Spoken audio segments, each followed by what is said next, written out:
Hi, it's Louisa Dahl, and welcome to the Interactive Minds podcast, where I talk with passionate marketers, innovators, and digital leaders about their specific recipes for success.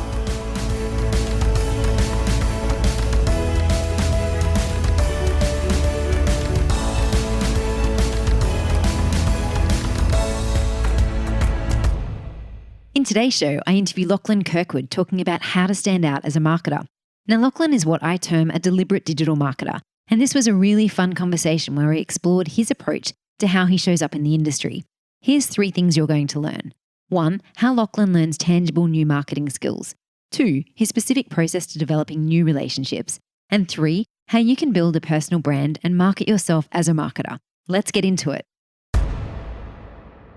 Today's guest is Lachlan Kirkwood, a digital marketing consultant who's been working in the industry for about 4 years. He's 24 years old and he has a Bachelor in Marketing and Human Resources.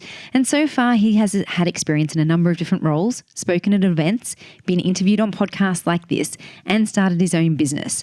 And a few years ago, he got my attention and stood out to me as a marketer to watch, at which point I invited him to join us on our advisory panel. I'm excited to have you on the show today. Welcome, Lachlan. Hey, it's great to be here. Thank you very much for having me on board. No, it's good to be able to have a chance to chat. Now, I've started off by giving a little bit of background of your time so far in the industry. When you describe yourself, what do you say that you do? At this point in time, it's a mix between a lot of different things as the industry continues to change, I guess. So if I was to describe my role or what I do to someone that isn't in the industry, I try and always say that it's a blend between almost like product development and also digital marketing. And what that, I guess, means is someone who's passionate about building digital products and getting people to use those. And that can include using a whole bunch of different channels or strategies to either build or acquire users in those cases. But I think there's a really fine line between product and marketing that has a lot of overlap between certain areas. And that's something that I'm really passionate in doing. Another good way to explain it to people within the industry is that I'm always just obsessed with shiny objects and trying to explore what they can do and how they can benefit the development of a product and scaling it, I guess. Awesome. Now, you have been working recently in a new role. Can you tell us about that? So it's a pretty exciting role. I've been working with Bubble.io over in the States. So for those that don't know, Bubble is a visual programming tool. So it enables makers like myself who don't have a background in technical roles to be able to build beautiful software. It's completely dynamic, it's functional, and it's really intuitive to use. So I've been working with Bubble for the past 6 months now as a contract marketer. So what that entails is I essentially, as a user of the product myself, I'll rebuild a really popular tool like Facebook, Uber, or Airbnb. And I'll turn that into a how-to series for users across the world for Bubble. So I'll give an expert guide on how you can actually build certain products or features within that product. And then people can go ahead and replicate those and build those products themselves. So it's really exciting. As I said, it's at that kind of intertwine between building products and marketing at the same time. So I'm really passionate about it. Awesome. So this job that you've got sounds like it brings together your skills really well and your interest areas. Now, you were telling me just before we went live on this podcast interview how you actually came across this job at Bubble. Would you mind sharing that with everyone? Because I think it's really unique and it just shows, I suppose, what some communication can do. Yeah, absolutely. So about this time last year in 2019, I first discovered Bubble when I was trying to build a product of my own, which I'm sure we can go down that rabbit hole soon as well. But I fell in love with Bubble. I was using it for 6 months myself before I decided to actually make some contact with the brand themselves. So one day after I finished building my product, I hit deploy on it, put it into production, and then it popped up a bit of a survey at the time. And as a new startup, the survey actually asked if I had any advice on how Bubble could actually market their product to users across the world. And I really kind of took it upon myself to give back to them because, I mean, for someone who didn't know how to write code, to be able to build a product, like that was something really special to me. And I really wanted to help these people out, scale their product and put it in the hands of users like myself. So what I actually did at the time was I wrote, I think it was like a 3,000 word blog post on everything I would do from start to finish using different digital channels, SEO, social media, paid social. I sent that through to the founder at the time with no obligation of anything, but just to help them.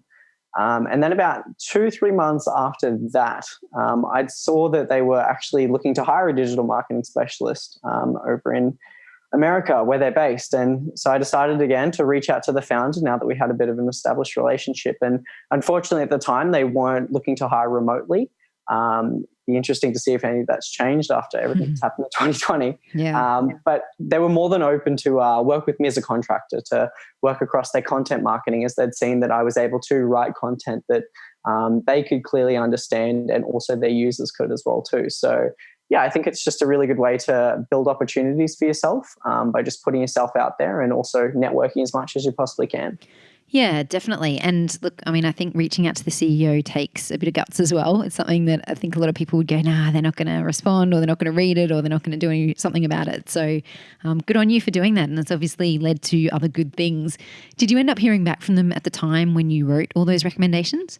I did. Now, I don't know how well they took it at the time, because I posted it on Twitter, and I think their marketing manager at the time was managing Twitter. So they somewhat saw it as a bit offensive. But then I did send it personally to the founder, and he was very grateful for it as well. Nice. So it was very interesting. And it actually, they ended up retweeting it because they've got quite a strong organic following themselves. A lot of their community saw it, and they were really kind of loving the suggestions that I'd put out there, and saw that I was contributing to the no-code space, which itself is quite a bit of a niche community where everyone's connected quite well. Yeah. How interesting. Now, tell me a little bit around, I suppose, what you've worked on up until this point, because I know you've had a couple of different roles over the last few years, and you've moved around a little bit. Was that because the role wasn't quite right for you, or because you wanted something different? Yeah, look, it always changes. So initially when I started in the industry, for about the past 3 years, I was working as a paid performance specialist for a bunch of different tech startups and digital agencies. So where I was kind of really specializing in was using paid acquisition channels to drive conversion objectives. And conversions can mean so many different things for different companies, different industries at different stages of the funnel. So whether it be driving leads, driving actual product sales, but really just trying to understand, dig into the data and see what we could find, some insights that would influence the way that we would promote certain things online, and really just trying to drive tangible value from those channels. And then about 3 years in, so again, this time last year, I couldn't find something that was right for me. So I decided to just go out on a whim on my own. I guess by this point, I'd built a bit of a personal brand in the industry where I did have a good network of inbound requests for work, or to have me as a contractor for some brands. So I knew that it was going to be a safe kind of jump, I guess, into that freelance lifestyle. So since then, I've been freelancing consulting, as you mentioned. Yeah. And look, it can be across a lot of different industries. So Bubble's a client that I work with for one. I still work with e-commerce brands looking to scale like their Facebook acquisition strategies. It's across Instagram. I also work with B2B brands if they're working on LinkedIn acquisition. I work with some startup accelerators to help them kind of with their digital strategy. So yeah, it's quite diverse, I guess. And it's kind of at this point in my career, I'm still trying to decide like where exactly it is that if I did want to settle down somewhere, what that would specifically look like. Yep. So I guess one thing I've loved doing is just trying to get as much experience as possible across as many different areas, which I know that can sound a bit distracting and spreading myself thin, but it's always been good to experiment and find what I do enjoy and don't enjoy as a digital marketer. Yeah, definitely. And you also get the hands-on experience, which I think is great. It's only going to serve you as you continue throughout your career. Absolutely. And I've always gone in with the mentality that even if I don't pursue something, it'll turn into a great blog post that I can post to my blog. And I can get some value out of it then. Love it. Now, you've been working, as you've said, for a couple of years now on building your profile and your personal brand. How did you know to do that? Because I certainly didn't know that at 24. Funnily enough, I did it unconsciously in a way. So when I first got into the industry, I was working for a mobile development startup here in Brisbane, and the development community, and similar with designers, they have a community where outside of work, they're very passionate about doing other things. So designers might, build mock-ups of products just for fun because they enjoy it. Developers always have side projects and, they share those as repos and GitHub and things like that. And so working around those people, I just naturally found that I was passionate about trying to build something of my own as well. And I didn't go in with the intention of trying to build this as a long-term thing. It was more so just to experiment with certain things. So as an early stage digital marketer, I wanted to build a WordPress site. I wanted to experiment with plugins.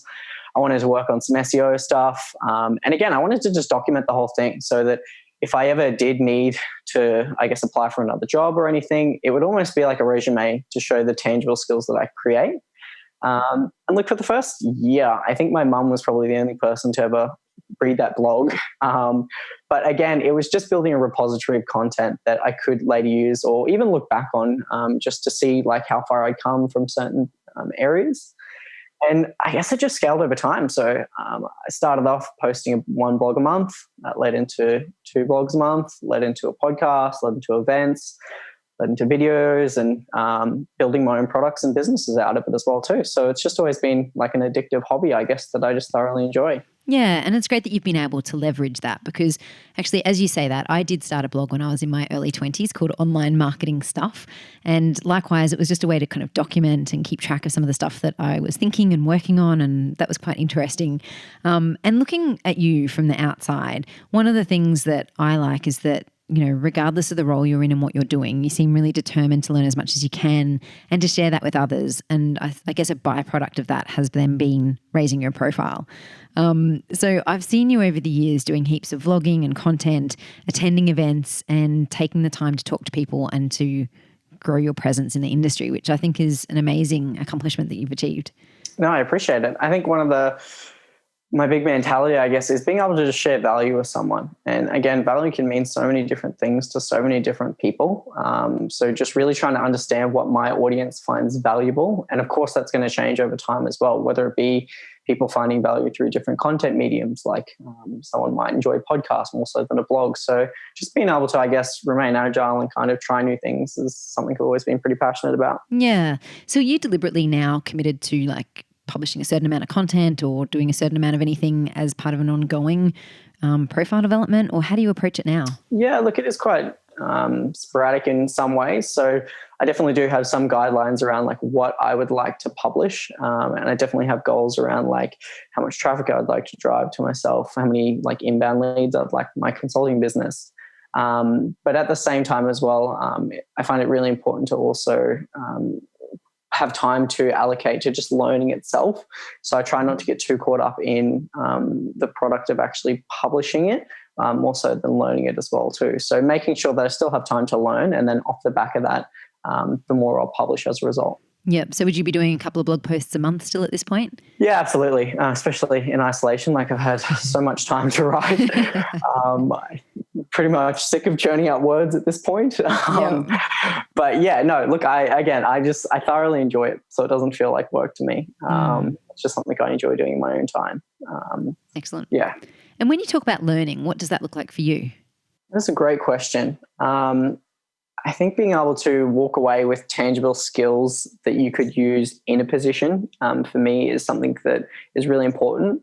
So although I am consulting at the moment, working for myself, I like to prioritize skills that could still be relevant if I ever did decide to start working for another brand or in an industry again. So whether that be like sharpening my skills in Google Analytics or Tag Manager, really just trying to find small projects that's actually applicable to my own work, but then trying to also open opportunities where I can really dive deep into that and understand like how that would be valuable in the long term. Yep.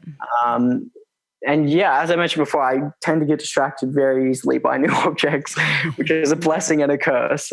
It's very time consuming, but again, like it's great to learn new things because the digital industry evolves so quickly. Yes. You do need to remain at the front of it. Definitely. So can you give us an example of something you might have learned recently and talk us through what kind of resources you used and the process you used to learn about it? Absolutely. So it's been a while since I've touched anything related to SEO specifically. And I completely pivoted my product at the start of the year to be more so like a static blog instead of a dynamic software product. So I knew that SEO was going to be really important. And at the start of the year until February, I was making some good progress in terms of getting sales calls and things like that for that product. But then with COVID-19, the industry I was building it for, the recruitment industry, obviously completely went to a halt. So I accepted my losses, but used it as a bit of an opportunity to really sharpen my SEO skills. So I wanted to come out of COVID-19 with a blog that was well and truly optimized, had good domain authority, was driving traffic to it. So that way the product was more valuable than when I got back on those sales calls. Yeah. And so at the start of COVID-19, there were a lot of great companies giving back to the industry, putting out free courses, free content. One of them in particular was Blogging for Business by Ahrefs. Honestly, one of the best courses I've done in years, and it was so valuable. So I sat down over a weekend, I did that, and then really just kind of consuming as much content as I could from Search Engine Land, Moz, Ahrefs again. They've got plenty of great blog posts themselves, and just really trying to implement little changes on my blog posts, writing content more strategically, and using their tools to track my progress throughout the time. And I'm currently in the process now of writing a blog post about documenting what I did, why I did it, and what the results were. So again, if this business was to fail, it would still make a great blog post because I could showcase the skills that I learned about SEO throughout that time. Awesome. How do you feel about sharing? Well, obviously you're eager to share. Let me rephrase that. I think some people out there would say, I've invested the time and effort to learn this. I'm not going to kind of summarize it for someone else in a way that they could maybe copy me or, replicate it as easily as that. How do you kind of manage that internally when you think about sharing what you know to that level? That was a really great point you make there. I've kind of always gone with the mentality that as a marketer, the number one skill you should have is being able to market yourself. I think that speaks for itself within the industry. And those that really do will be able to separate themselves from the pack if they are ever applying for jobs or want to build their own business. Again, for me personally, it just comes down to, I guess, sharing value. And it could be that, I'm trying to build a bit of a legacy for myself or a bit of thought leadership in the industry. But just giving back to people is just something that I thoroughly enjoy. And I'm not really worried about anyone copying what I've done because although they might be able to replicate what I've done in the past, as I mentioned before, I'm constantly changing what I'm doing. So it would be hard for them to maintain or, predict what I'm going to do next and kind of replicate that in advance. It's just not possible. Yeah. The other thing as well is that my audience is my own unique audience. They follow me because I am Lachlan, based in Brisbane. I'm 24 years old, and they might be able to relate to me in that sense. If you were to post the exact same content as me, you would have a completely different audience, because you've been in the industry for longer than me. You might have more seasoned professionals that follow you. So even if we were posting the exact same content, there'd be different audiences who would enjoy our unique take on it. Perfect. I love that. And look, I completely agree. I mean, I think sharing is the way that we can all lift each other up and help each other. And there's not going to be one thing that's going to work for every organization or every person anyway. It all needs to be taken and adapted and changed to, suit that particular brand. So yeah, I think it's great that you're sharing to that level. Absolutely. And the other thing as well, I guess, now just thinking of it, is with my background in tech startups, the notion of open source is a really big thing that a lot of people pride on. So that's when like software team shares their code essentially, just to benefit the community at large. And that's something that we don't really have in the marketing industry that I think that we should adopt because it helps the industry advance faster as a collective. Yeah, definitely. And look, I mean, that's a large part of why we bring marketers together to learn as well, because we can learn so much from each other. Yeah, 100%. When you did your SEO course, was there any kind of standout things that either took you by surprise or that you weren't expecting or that worked really well that maybe hadn't been around in the past?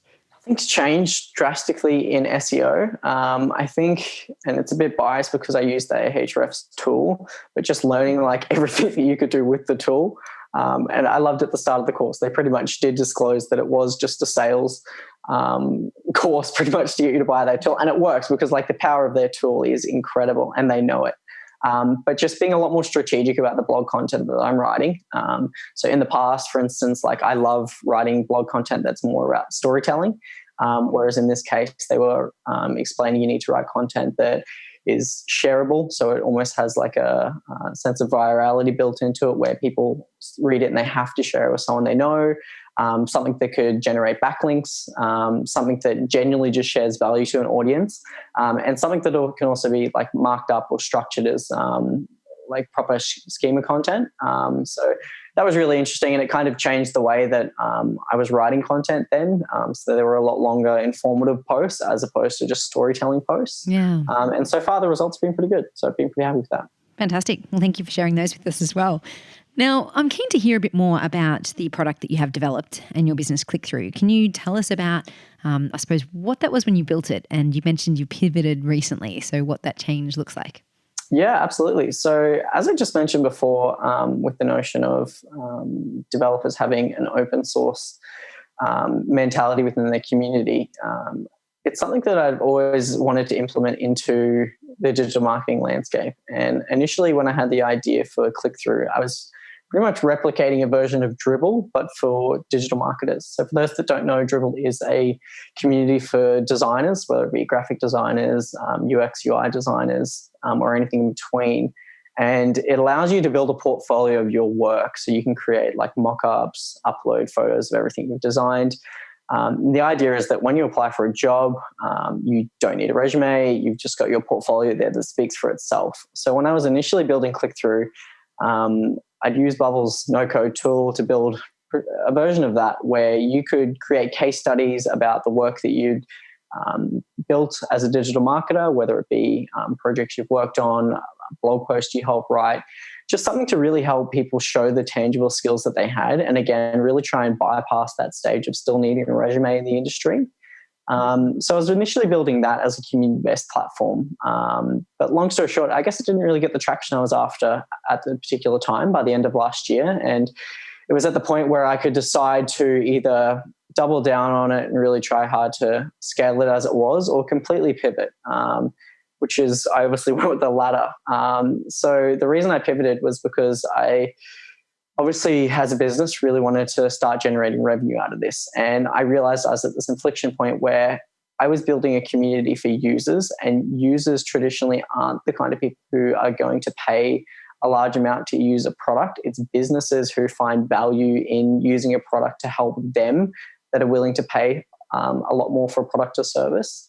So I pivoted the idea at the start of this year. So essentially our Clickthrough is a directory of marketing teams that share a list of the key values and how they align with their day-to-day practices. So one problem I've always had as a digital marketer is, and this is probably a reason why I have moved so often, is that I've never been able to find a company where I 100% fit in culturally. And I'm always looking. And I've gone through interview processes where I've had to take home tests that I needed to do, create strategies. And to be honest, it's a lot of time before I even got to experience what a week working at that company would be like. So essentially what Clickthrough is now is it's a process where I'll interview marketing teams and I'll ask them to share a list of the top 8 values that align with their core practices. So that could be that they have open communication within their team, they have light meetings, that could be something they pride themselves on. If they support being able to work from home, what kind of digital strategies they use, what platforms they use. And it allows people to actually search through those filters to find teams that really do align with their values. And so at the start of the year, I pivoted and I was building that and getting some good traction. But as I mentioned, throughout everything happening in COVID-19, it's kind of on pause at the moment. But again, like I've been using this opportunity to work on the SEO side of things. So really trying to scale the digital marketing side of it. And then as soon as everything's back to normal, I'll be jumping straight back on that horse and getting as much as I can on the brand side again. Awesome. Are you starting with a specific geographical area for that, or how are you deciding where to kind of start with your interviews? Yeah, absolutely. So I've been pretty fortunate enough to migrate everything over to the US, particularly in San Francisco and New York. So that was probably one of the other mistakes I've made in the past, is I was always trying to build something for my network, which is, as I learned, very small in terms of geographical space. So my network was predominantly in Brisbane, Australia, whereas I was wanting to service large communities with more people in there, working for bigger companies. And I was pretty fortunate actually with some of the brands that I was able to get on board. So I know Etsy's on there. I Got a call with them. Intercom as well. That was another good one. Essentially, what I was doing was just DMing the recruiters that worked at these companies and just saying, hey, if this is something you're interested in and it can genuinely add value to you, helping like through your recruitment process, I'd be happy to jump on just a 30-minute call. And I was pretty fortunate, to be honest. I think a lot of people would be surprised with how willing people are to help you out in the world, which is why I always am open to communicating with people in that way. Yeah. Although I might argue that I don't know that it's fortunate or whether you're asking the question and putting yourself out there and taking that risk, I guess, which I think a lot of people find really hard to do, me included. It's always hard to reach out to new people and ask for something. 100%. But again, like there was a lot of follow-ups involved in that as well. I think it got to the fifth email and I just wanted to am I being too annoying? And I'd be like, no, I'm just going to send it. And they'd reply and be like, oh, thank you so much. Like, it's good to have this to the top of my inbox again. Like, we just got so much on at the moment. And again, like, they don't know who I was. It technically, wouldn't hurt, I guess, if they didn't respond or anything like that. Maybe my feelings would be hurt, but I'm sure I'd get over it. Yeah, well, that follow-up is so important. I mean, I think from a sales perspective, that's always been rammed home to me. And I think it's important for us all to remember that, our inboxes are typically getting so much coming in and sometimes you got to ask several times before you get a response. Absolutely. So, yeah, sticking at it is really key. Now, something you said earlier I was interested in around doubling down or pivoting. I find that this is a decision that I feel like I visit frequently in my business when I'm looking at new areas to explore or concepts as a whole, really. It might not go as well as you want in the first go, and this applies to marketing as well.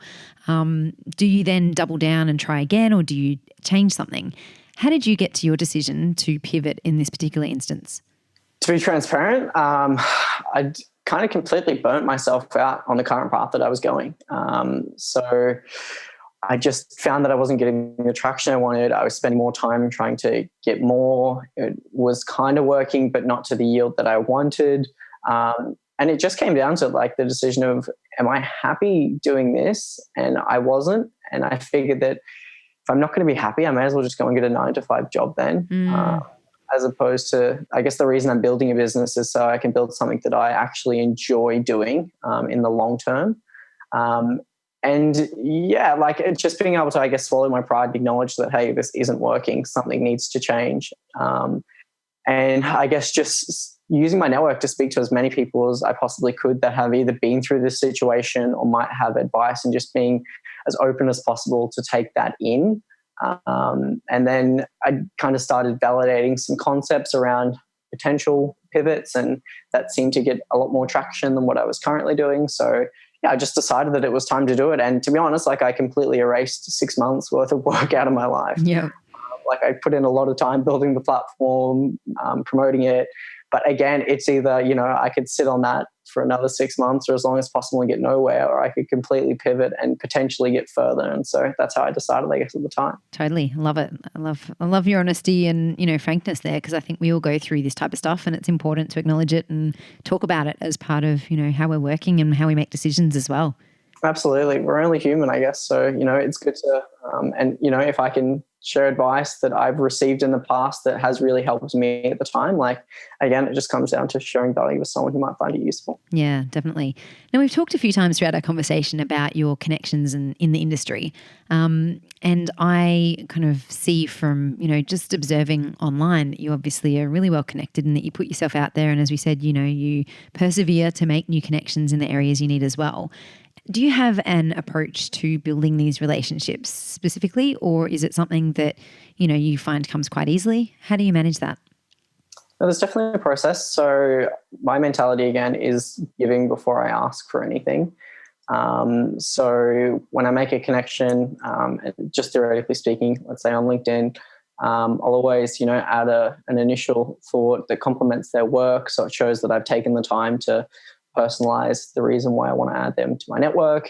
And then my way of giving is either if I see that they're working in a particular industry, sending them a piece of content that they might find useful, or either just consistently sharing content of value myself, whether it be like, again, blog posts from my own insights or industry news that will be relevant for my network as a whole. really just trying to put myself out there and share as much as I possibly can before I even ask for anything back from someone. And by the time that I do reach out to someone, if I do ever need anything or would like to collaborate with them, I guess they know who I am and what my ethos are, and they understand my position in the industry, that I am someone who is adding value to the industry, not just trying to take as much as I possibly can out. So there's almost like a bit of a sense of a relationship there at that point. So it definitely makes it a lot easier as opposed to just sending out, I guess, cold connections or anything like that. Definitely. Yeah. No, I completely agree. And look, to be honest, as you know, I've written a book called The Deliberate Digital Marketer, and one section of that is around building relationships. And it's pretty much exactly what you just said in terms of, adding value and positioning yourself so that they know what you're about, and, that you're there and they're ready at the right time when you might need something as well. 100%. And look, it is like certainly a lot of work, but I think that the easiest way to do it is the hard way of doing it. So just putting in that manual work as opposed to, sending 100 different cold emails, which, as I mentioned, is possible. But it's easy when you've got the relationship there. Yeah, definitely. Now, we've spoken as well about your love of shiny objects. What are you excited about and focused on right now?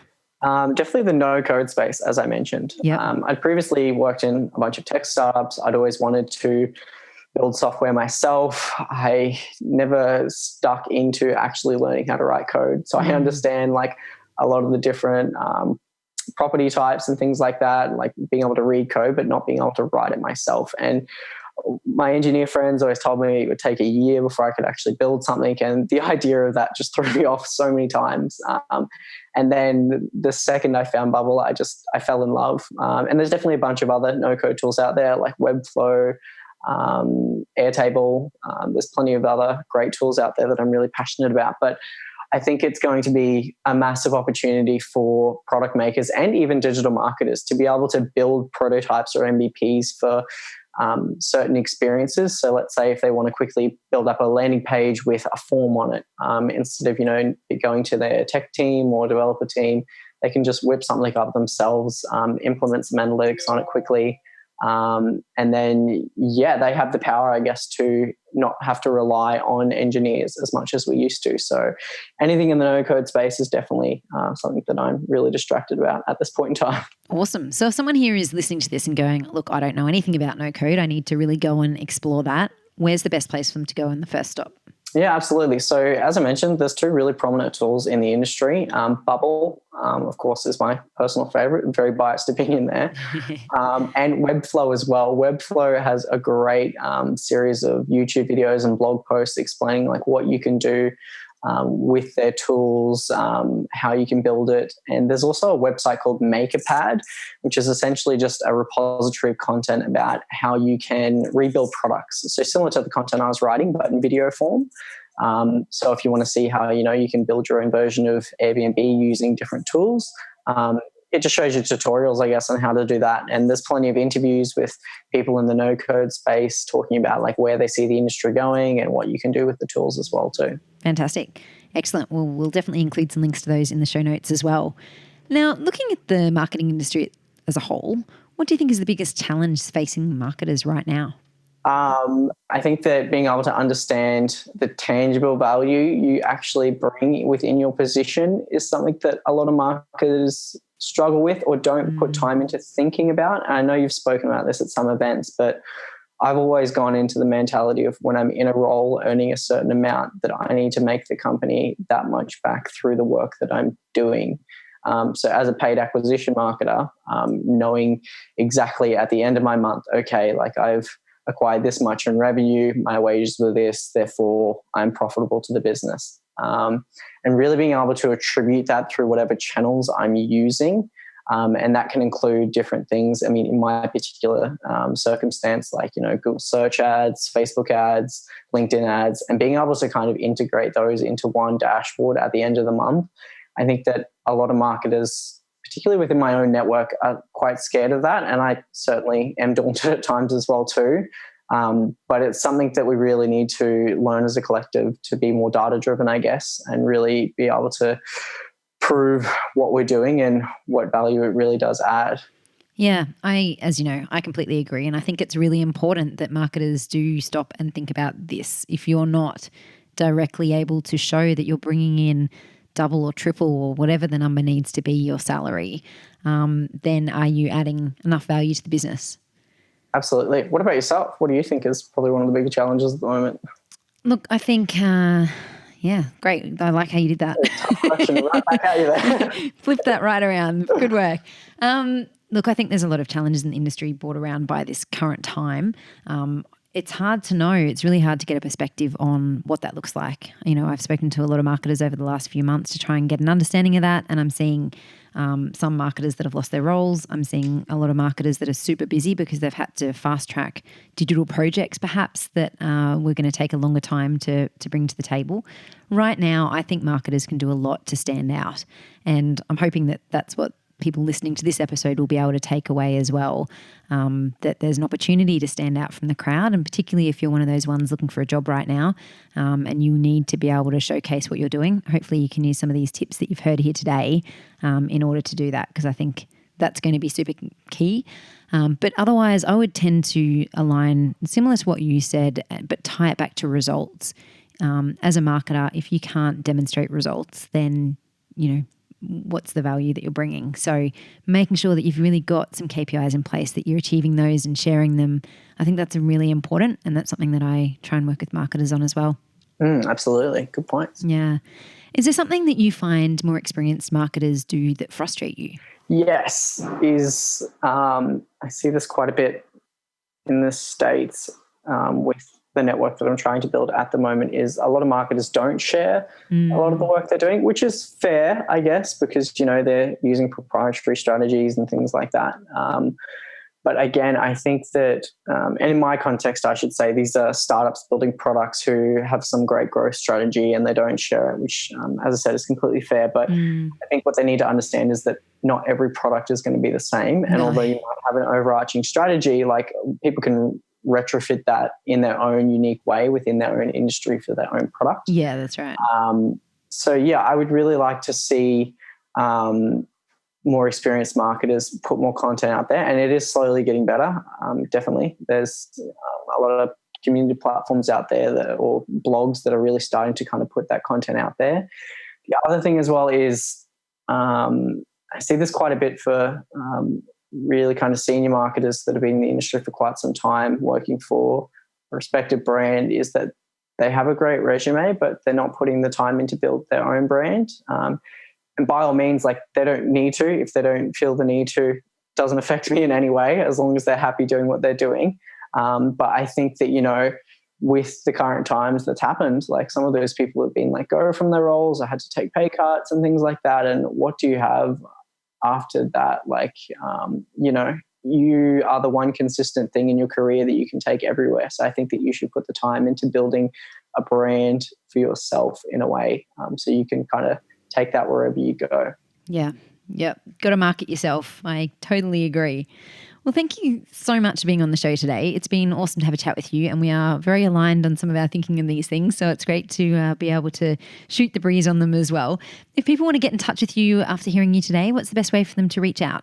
Yeah, absolutely. I use LinkedIn religiously. So just be sure to shoot me a connection request there, or my Twitter handle is @Lachlan Kirkwood, and I post a lot on there as well. Awesome. Thank you so much for being on the show today, Lachlan. We really appreciate it, and we look forward to watching what you do over the coming years.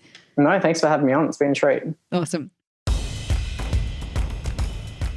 Thanks for listening. If you liked this episode, please take a second to write us a review. My recommended action item from today's show is to look at some of the no-code resources we discussed. You'll find these listed in the show notes. You can access today's show notes at interactiveminds.com/podcast. See you next week.